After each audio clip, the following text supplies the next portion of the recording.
Press the bell icon on YouTube and don't miss another update.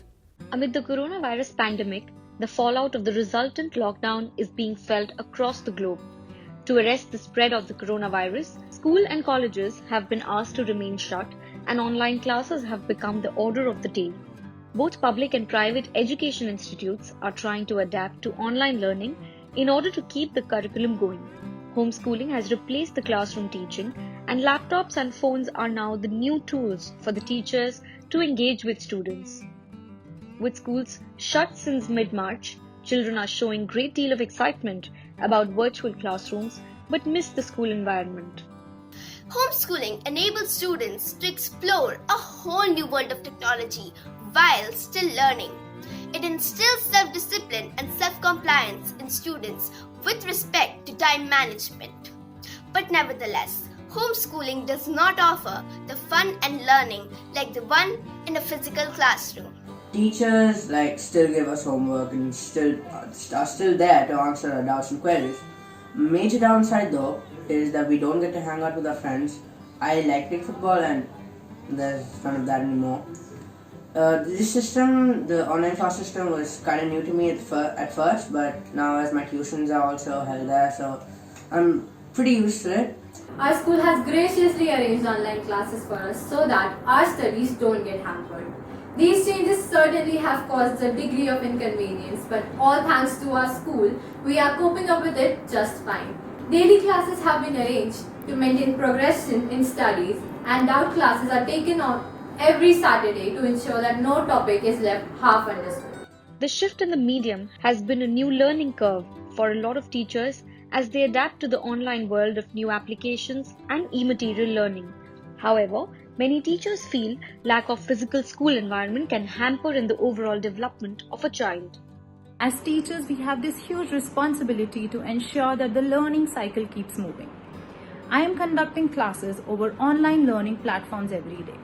Meeting children virtually and teaching them has added another dimension to the whole teaching learning process and bonding with the children. Every single day I feel I am learning something new and I am exploring something new. Every single day I am adding something to my skills. It has been a great journey, great learning journey for me as well. Homeschooling does ignore certain vital aspects of a physical school environment. A child getting an opportunity to participate in a drama or in a particular dance. The child understanding the concept of society for the very first time, because the school is like a model of the society that the child is going to step into when the child grows up. Essential life skills such as collaborative learning, such as communication skills, such as empathy, such as management skills. I think online learning or homeschooling cannot provide these essential life skills the way a school can. It's been 20 days now since we had our first online class, and every day we've had some or the other troubleshooting to do. The biggest challenge, I believe, was to reach out to everyone in the classroom, which includes EWS children or children with certain intellectual or learning disabilities, children with special needs per se. So if I were to look at it in long term, holistically, if I look at the country at large, I don't see a possibility that the entire Indian education system can go online. But yes, it's a privilege that a lot of private schools have, especially in the capital. Children's safety is also at risk due to increasing online time and the pandemic. UNESCO also came out with a list of possible problems that children might go through during this lockdown. Heightened risk of online exploitation, possibility of being bullied online, exposure to violent content are some of the risk factors that children could be exposed to, but as students log on from phone, parents struggle with this transition.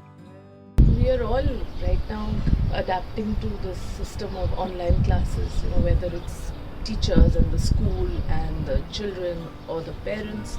So it's a good thing because it keeps the kids occupied and provides some kind of a structure to the day. But we are still, adapting to the technology. We are adapting to, which platform to use, for how long. Then the challenges are how to keep the children engaged, how to wake them up on time for class, because one doesn't really get into that whole psychological feeling that you're going to school and a certain sense of answerability. The online training program or online education which the teachers are now following, it allows them to record the videos and upload them on the platform rather than, it's more like an exaggerated version of a WhatsApp video rather than an education platform which the students would wish to go for.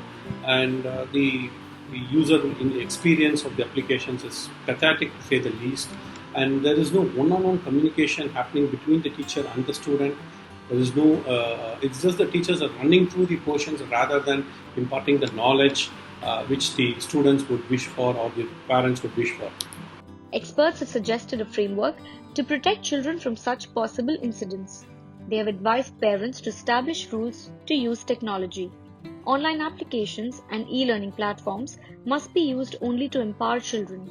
Schools must also ensure that they sensitize children about online safety. And lastly, the government must strengthen its support services to protect people, particularly children, from the hazards of the internet.